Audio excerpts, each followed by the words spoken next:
This story is titled, My Mom Drained My College Fund and Closed My Bank Account. Now she's sending me my sister's bills. Hey everyone, before we jump into today's video, I need your help.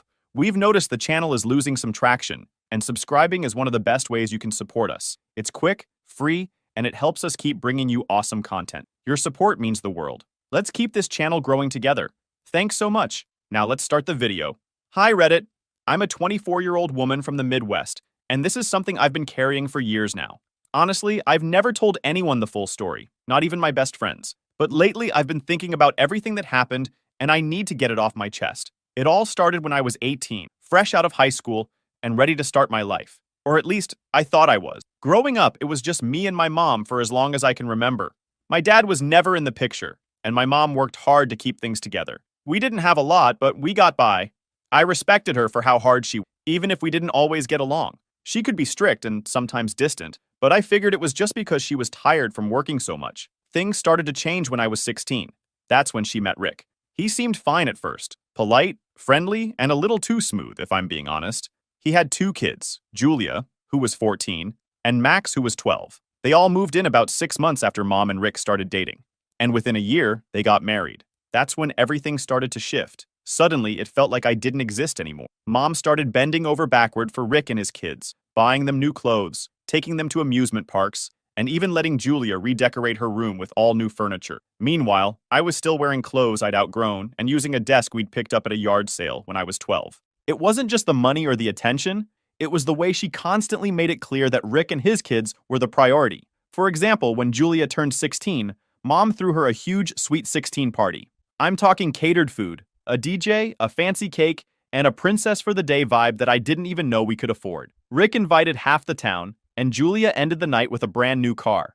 For comparison, my 16th birthday, Mom made me a boxed cake, and we had dinner at home. No party, no car, not even a thoughtful gift. She got me a set of towels because, and I quote, "You'll need them when you move out one day." It wasn't like we were rolling in money back then either, but somehow Rick's kids always got the red carpet treatment. And then there was Max. When he got into basketball, Mom signed him up for every camp, bought him custom shoes, and even drove him 2 hours each way to some weekend league. I, on the other hand, had begged her for years to let me take piano lessons. She always said no, claiming we couldn't afford it.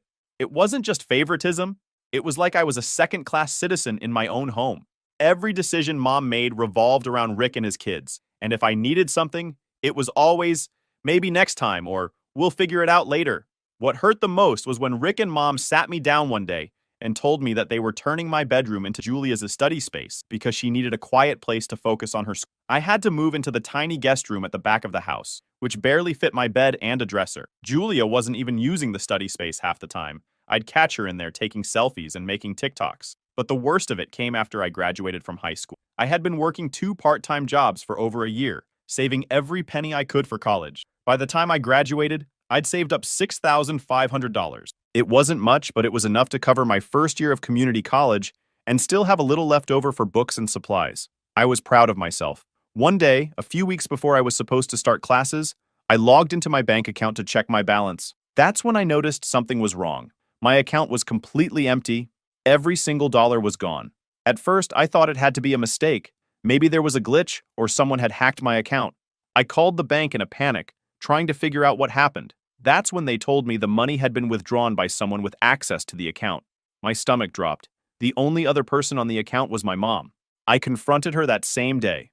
I remember walking into the living room, shaking, and asking her if she'd taken my money. She didn't even look surprised. She just nodded and said, "Yes, I used it," like it was no big deal. I asked her why, and she said, "Rick needed help paying for some things for the kids. They're starting school too, you know." I couldn't believe what I was hearing. She took every dollar I had saved for college to pay for clothes and school supplies for Julia and Max. I was furious. I told her that money was for my future, and she just shrugged and said, "You're part of this family. We all have to pitch in." That was the moment I realized she didn't see me as her daughter anymore, just as someone to be used when it was convenient. So after the whole situation with my mom draining my college fund, I packed up and moved in with my cousin Sarah. Let me just say, that was one of the hardest and best decisions I've ever made. I didn't have a backup plan or anything. I just knew I couldn't stay in that house anymore. Sarah has always been my safe space. She's 10 years older than me and lives about 30 minutes away in a small but cozy apartment. She didn't even hesitate when I called her in tears, explaining what happened. Come here, she said. Stay as long as you need. We'll figure it out. When I got there, I was a mess. I had one suitcase with most of my clothes and some random stuff I threw in at the last minute. That's it. Everything else I left behind. I didn't even feel like it was mine anymore. I mean, what was the point? Sarah didn't pry or ask too many questions, which I appreciated. She just hugged me, handed me a blanket, and said, "Let's order pizza." Those first few days were rough. I felt lost, like I didn't know who I was anymore. My whole life, I thought I'd had a supportive mom, even if she wasn't perfect. But after what she did, I couldn't trust her. And let's be real, it's not just about the money. It's about what the money represented. That was my hard work, my future, my independence, and she took it like it was nothing. Sarah was a lifesaver during that time. She dragged me out of bed when I just wanted to lie there all day, telling me, "You're not going to let them win by giving up." She helped me make a list of things I needed to do, like finding another job and figuring out my next steps for school. For a while, I worked at a coffee shop near Sarah's apartment. It wasn't glamorous, but it was enough to start building my savings back up. Plus, it gave me something to do besides sit around feeling sorry for myself. I started to realize how much I'd been holding onto all that resentment and anger, and while I wasn't ready to forgive my mom, and probably never will be, I didn't want it to consume me either. One thing that really helped was setting small goals. At first, it was just about saving $500 so I could open a new bank account that mom didn't have access to. Then it was saving enough to pay for one class at the local community college. Eventually, I was able to register as a part-time student and take my first couple of classes. It wasn't the traditional college experience I'd dreamed of, but it was something. Living with Sarah was a completely different vibe from living at home. For one thing, she actually treated me like an adult. She never made me feel guilty if I didn't have money to chip in for groceries or rent, and she always asked me what I wanted to do instead of just making decisions for me. We had this routine where we'd sit on the couch every Friday night, eat takeout, and watch whatever dumb reality show was on. It wasn't much, but it felt like home. Meanwhile, I barely heard from my mom. The few times she did call or text, it was never to check on me. It was more like, "I hope you're thinking about coming home soon," or "We need to talk about how you're going to contribute to the family." It was like she didn't even realize I'd left because of her. I didn't respond to most of her messages. What was I supposed to say? Thanks for ruining my life? I did hear bits and pieces about what was going on at home from my Uncle Dave, who I'm still pretty close with. He told me Rick was still pulling his weight as king of the couch, while mom worked overtime to pay for everything. At one time, Julia had joined some expensive cheerleading team, and Max was getting private guitar lessons. "Oh, and your mom got Julia a new iPhone for her birthday," Dave added during one of our phone calls. "Of course she did," I said, rolling my eyes so hard I think I pulled a muscle. But honestly, I stopped caring. They had their perfect little family, and I had my own life to figure out. By the time I turned 20, things were starting to look up. I'd saved enough to transfer to a university about an hour away and move into a shared apartment with a couple of other students. I was finally able to breathe and start focusing on my future. One of the most surprising things about leaving home was how much my mental health improved. I hadn't even realized how much stress I'd been carrying until I wasn't living under the same roof as Rick and his entitled kids anymore. By the time I graduated, I'd managed to land a decent job in marketing, and for the first time in years, I felt like I had my life together. I was paying my own bills, living in a cute little studio apartment, and finally starting to see a future for myself that didn't include constantly looking over my shoulder for my mom's approval. Then, out of nowhere, my mom decided to reappear. It started with a text. "Hey, we need to talk. Call me when you have a second." I didn't want to. I mean, the last time I had any meaningful interaction with her, she emptied my bank account and left me to fend for myself. Why would I want to voluntarily open that door again? Then she called me and I picked up hesitant. Big mistake. The second I picked up, she went straight into her pitch. "Julia's starting college," she said, like that was supposed to mean something. She's decided dorm life isn't for her. It's too noisy, and she needs her own space to focus on her studies. I already knew where this was going, but I let her keep talking. "So, we've been looking at apartments for her near campus," she continued. "We found a really nice one-bedroom. It's only $1,500 a month, really affordable for the area." That's when she dropped the bomb. "I was hoping you could help with the rent. You're doing well now, right?" I almost laughed. "You're asking me to pay $1,500 a month for Julia's apartment? Are you serious?" She sighed like I was the unreasonable one. "Not the whole thing, just part of it. Maybe $1,000 a month?" I couldn't believe what I was hearing. "Mom, Julia isn't my responsibility. She's not even my sister. She's your stepdaughter. She's family," Mom shot back, her tone sharp. "You don't just turn your back on family." I wanted to scream. This was the same woman who literally turned her back on me the second Rick and his kids entered the picture. Now she was lecturing me about family? "Why can't Rick help with this?" I asked. Or Julia, for that matter. She could get a part-time job like everyone else. Mom got defensive. Rick's doing everything he can, she said. And Julia needs to focus on her studies. A job would distract her. Right, I said, my voice dripping with sarcasm, because no college student in the history of ever has managed to juggle school and a part-time job. She ignored that. It's not like we're asking you to pay forever, she said, just until we get things figured out. I'd heard that line before. Back when she drained my college fund, she said it was just to get through a rough patch. That rough patch turned into years of me being ignored while Rick and his kids got everything handed to them on a silver platter. No, I said firmly. I'm not doing it. Mom wasn't happy. She started going on about how ungrateful I was and how she'd done so much for me growing up. I could feel my blood boiling, but I kept my cool. You didn't do me a favor, Mom. You did your job as a parent. Big difference. That only made her angrier. She started rattling off all the times she'd sacrificed for buying me clothes, driving me to school, paying for food, basic parenting stuff.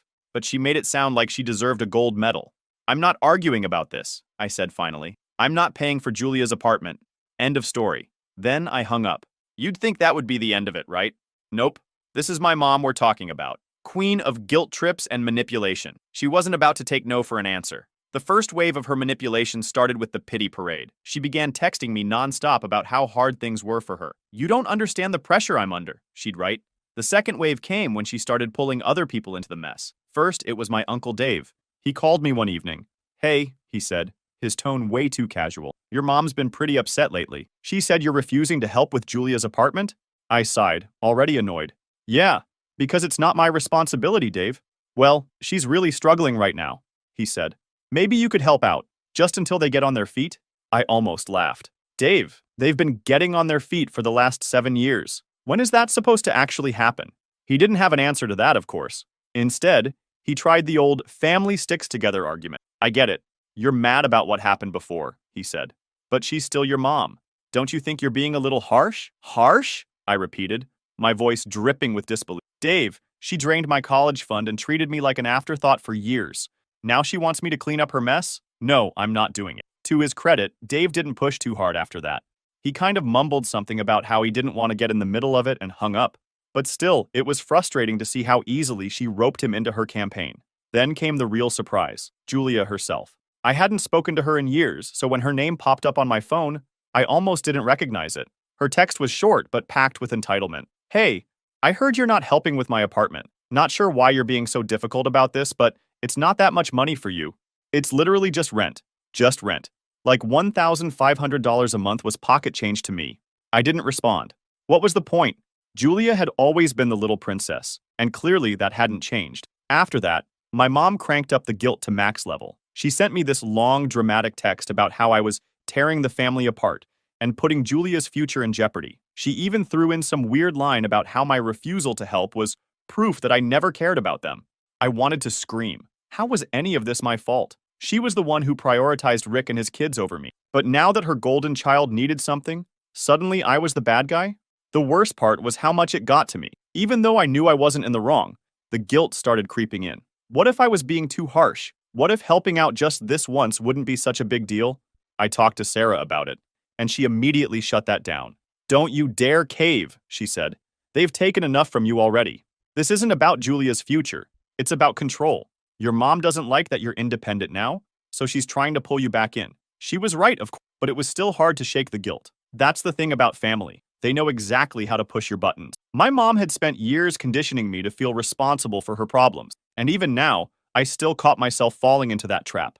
The final straw came about a week later. Mom left me a voicemail that was straight up emotional blackmail. It was classic manipulation, playing the victim, twisting the narrative, and trying to make me feel like the bad guy. And for a minute, it almost worked. I sat there listening to that voicemail, feeling this awful mix of anger and sadness. I called Sarah and told her about the voicemail. What should I do? I asked. Block her, Sarah said without hesitation. If she's not going to respect your boundaries, then you need to protect yourself. So that's exactly what I did. I blocked her number, her emails, and even her social media accounts. For the first time in years, I felt like I had control over my own life. Of course, I knew this wasn't over. My mom wasn't the type to give up easily, and I had a feeling she still had a few tricks up her sleeve. But for now, I was done. Thanks for reading, Reddit. I'll update you on what happened next, but trust me, it only gets messier from here. Update 1. Hey Reddit, I'm back. 1. If you've been following along, you already know my mom wasn't taking no for an answer when it came to Julia's apartment. But what I didn't expect was for Rick to jump into the mix. Honestly, I hadn't thought about him much since I moved out years ago. He was more like a background annoyance, the kind of guy who always talked a big game, but never actually followed through on anything. So when he decided to get involved, I should have seen the storm coming. It started with a random phone call. I didn't recognize the number, but I answered anyway because, let's face it, I wasn't thinking straight that day. As soon as I said, "Hello," I heard his voice. "Hey there," Rick said, like we were old friends. My stomach turned. I hadn't spoken to him since I left home. "What do you want?" I asked, skipping the pleasantry. He didn't waste time. "Your mom tells me you're refusing to help with Julia's apartment," he said. His tone was calm, but there was this edge to it, like he was trying to sound intimidating. "That's right," I said, keeping my voice steady. Rick let out this fake laugh, the kind that says, "You're gonna regret this." "I don't think you understand the situation," he said. "Oh, I understand perfectly," I snapped. "You want me to fund a whole apartment for Julia because she's too special to live in a dorm. That's not happening." And that's when he dropped the act. "Let me make this clear," he said. "Your mom is under enough stress as it is. If you don't step up and do your part, you're going to push her to her breaking point. Is that what you want?" I couldn't believe what I was hearing. My part? Are you serious? I'm not the one who promised Julia a lifestyle I can't afford. That's on you and Mom. Rick wasn't having it. "This isn't about promises," he said. "It's about family. You're part of this family whether you like it or not." I almost laughed. "Rick, you and I both know you've never thought of me as family. I was just the extra baggage that came with Mom. So don't sit there and lecture me about family." That must have hit a nerve because his tone got even colder. "You've always been ungrateful," he said. "We took you in when your mom was barely scraping by, and this is how you repay us?" "That was it," I snapped. "Took me in? Are you kidding me? That was my house before you ever showed up. You waltzed in with your kids and acted like you owned the place. I didn't need you, Rick. I needed a mom who actually cared about me." There was a long pause on his end, and for a second, I thought maybe I'd shut him up. But of course, he wasn't done. "Look," he said, his voice low and calculated. "You can play the victim all you want, but here's the reality. If Julia doesn't get that apartment, things are going to fall apart around here. Your mom can't handle the stress, and I'm not going to sit here and watch her crumble because..." I froze. The way he said it, so matter of fact, like it was my responsibility to hold their family together. Like I had the power to fix everything with one quick Venmo. It was so ridiculous that I almost wanted to laugh. "Let me ask you something, Rick," I said. "Why don't you pay for the apartment? Or better yet, why doesn't Julia get a job? I worked my butt off to save for college, and you guys stole that from me. Why should I sacrifice even more for her?" Rick didn't answer my question. Instead, he doubled down. "This isn't about money," he said, which was hilarious considering that's all he ever seemed to talk about. "It's about priorities. Julia's education is at stake here. Do you really want to be the reason she fails?" I couldn't take it anymore. "You know what, Rick? You're right. This isn't about money. It's about the fact that you've spent years mooching off my mom and pretending you're the head of the family. Newsflash, you're not. You're just a deadbeat who can't even provide for his own kids." That shut him up for a second, but not for long. "You've got a lot of nerve talking to me like that," he said, his voice dripping with fake authority. "And you've got a lot of nerve asking me to pay for something that has nothing to do with me," I shot back. "So we're even." Rick must have realized he wasn't getting anywhere with me because he ended the call with one last attempt at guilt. "I hope you can live with yourself," he said, "because when this all blows up, it's going to be on you." Then he hung up. I sat there for a minute, letting his words sink in. I wasn't upset or shaken. I was just mad. Who did he think he was, calling me up and trying to bully me into paying for his kid's apartment? That was the thing about Rick. He didn't just take no for an answer. He schemed, manipulated, and bullied until he got what he wanted. And if he couldn't get it from me, I had no doubt he'd try to twist Mom's arm instead. But no matter what he did next, I wasn't going to let him pull me into their mess. I'd spent years cleaning up after their bad decisions, and I was done. Thanks for reading, Reddit. I'll update you soon with what happened next, but let's just say this was far from over. Update 2. Hey Reddit, back again. I really thought I'd seen the worst of it after Rick called me, trying to guilt and intimidate me into paying for Julia's apartment. But I was wrong. What happened next made it clear just how much of a manipulative, self-serving jerk he really was. A couple of weeks after that phone call, I got a message from my Uncle Dave. Now, Dave isn't the kind of guy who gets involved in drama. He's more of the keep the peace, stay out of it type. So when he texted me saying, "Hey, can we talk? It's about your mom," I knew something was up. When I called him, the first thing he said was, "Your mom's in a bad spot right now." I rolled my eyes so hard I thought they'd get stuck. "Let me guess," I said. "It's about Julia's apartment?" "It's more complicated than that," Dave replied, which immediately made me nervous. Apparently, Rick had given my mom an ultimatum. Either she found a way to pay for Julia's apartment, or he was done. He flat out told her he'd leave her if she didn't come up with the money. Hearing this, I wasn't even surprised. If there was one thing Rick was good at, it was taking advantage of people, and my mom was no exception. He'd been mooching off her for years, barely working while she busted her butt to keep the household afloat. Now he was threatening to walk away unless she caved to his demands. Does she seriously think he's going to stick around after this? I asked Dave. I don't know, he said. She's convinced she can't lose him, though. She's been scrambling to figure out how to make it work. I was furious, not just at Rick for being the manipulative leech he'd always been, but at my mom for letting it get this far. She had been bending over backward for this guy and his kids for years, and now he was pulling this? A few days later, I got a call from Sarah. Apparently, Mom had called her, desperate for help. She didn't ask Sarah for money. She knew that was a dead end.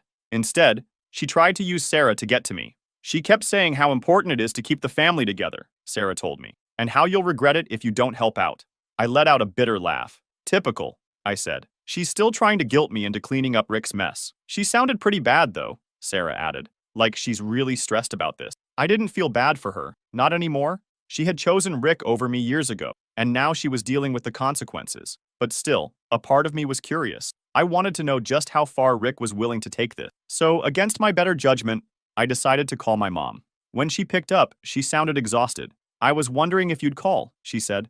Dave told me what's going on, I said bluntly. Is it true? Is Rick really threatening to leave you over this apartment? She hesitated, and I could tell she didn't want to admit it.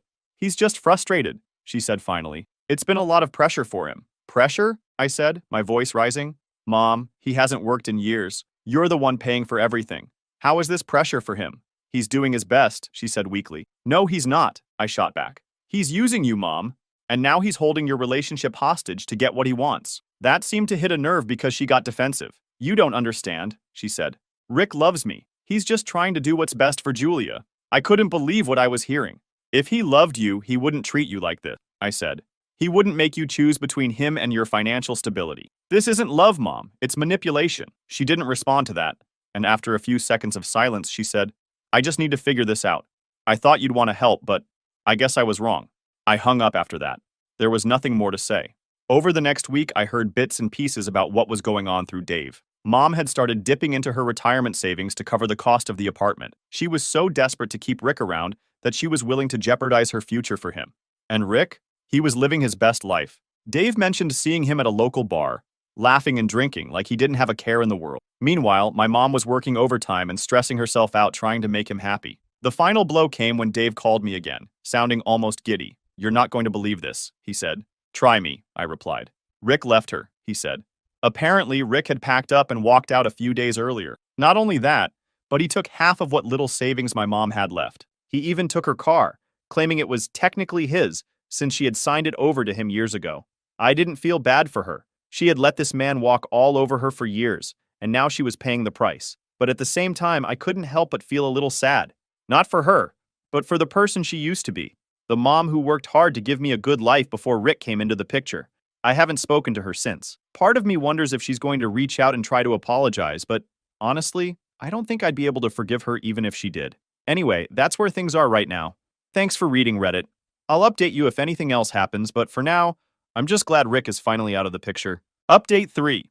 It's been a while since I last posted, and honestly, I wasn't sure if I was going to write again. But I noticed some of you called me out for leaving things on a bit of a cliffhanger, so I thought I'd give an update and close the loop on everything. First off, thank you to everyone who reached out or commented with advice and support. It's wild how many people could relate to what I went through, and it's been comforting to know I'm not alone in this. I've read every comment and message, and they've meant more to me than I can say.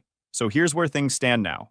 After Rick walked out and left my mom in financial and emotional ruins, she finally reached out to me. I was honestly shocked when she texted me one day from a new phone number. I hadn't heard from her in weeks, and part of me assumed she wouldn't bother trying to contact me again after everything. But there she was, texting me like nothing had happened. Then she called. I didn't pick up. Instead, I let it go to voicemail. The message she left was different from her usual tone. She sounded tired, almost defeated. Hey, she started. I know I've made mistakes. I really need to talk to you. Please call me back. I sat there staring at my phone, debating whether to call her. On one hand, I was curious. Had she finally realized how toxic Rick was? On the other hand, I didn't want to open that door again. I'd worked so hard to set boundaries, and I didn't want to undo all of that. I decided to text her instead of calling. I figured it was safer, less emotional, and easier to control the conversation. I kept it short. What do you want to talk about? She replied almost immediately, can we meet in person? I want to apologize. That threw me for a loop. My mom? Apologizing? That was new. Against my better judgment, I agreed to meet. We chose a coffee shop halfway between us. Neutral ground, no emotional baggage attached to the setting. When I walked in, I almost didn't recognize her. She looked smaller somehow, like the weight of everything had finally caught up to her. She waved me over to the table she'd claimed, and for a second I felt that familiar pang of guilt, but I pushed it aside. Thanks for coming, she said as I sat down. I didn't respond right away. I just looked at her, waiting for her to say whatever it was she needed to say. I owe you an apology, she started, her voice shaky, for everything, for taking your money, for pushing you aside, for choosing Rick over you. I see now how wrong I was. I wish I could say her words gave me the closure I'd been craving, but they didn't, not completely. I think part of me had stopped hoping for an apology a long time ago, and hearing it now felt hollow. I'm sorry it took losing everything to realize that, she continued. Rick, he manipulated. He made me believe I had to choose him and his kids to keep our family together. I thought I was doing the right thing, but I see now how much I hurt you. I nodded, still not saying much. I didn't want to let my guard down just because she was finally admitting what I'd known all along. I know I can't make up for what I've done, she said, but I want to try. I want to fix our relationship if you'll let me. That's when I finally spoke. Mom, I'm glad you're realizing this now, but you have to understand that it's not that simple. You hurt me, and it's going to take a lot more than an apology to fix that. She nodded, tears welling up in her eyes. I understand, she said quietly. Why now? I asked. Why are you coming to me now, after everything? She sighed. Because I don't have anyone else. Rick's gone. Julia and Max don't talk to me. And I realized I pushed away the one person who actually cared about me. Her words hit me harder than I expected. I wasn't sure if she meant them, or if this was just another attempt to guilt me. But either way, they left me feeling I can't do this right now, I said finally. I need time to think about where we go from here. She nodded, wiping her eyes. I understand, she said.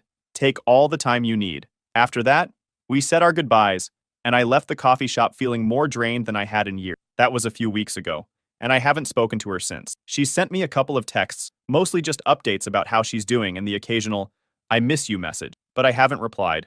I think part of me is still processing it. It's hard to reconcile the mom I used to know with the person she became. I don't know if I'll ever be able to fully trust her again, but I do know one thing. I'm not going to let her back into my life just because she's suddenly ready to make amends. Forgiveness is complicated, and it doesn't come easy. Right now, I'm focusing on myself and the life I've built without her. Maybe one day we'll have a relationship again. But for now, I'm keeping my distance. Thanks for sticking with me through this journey, Reddit. It's been a wild ride, but I'm finally starting to feel like I'm in control of my life again. Here's to moving forward, one step at a time.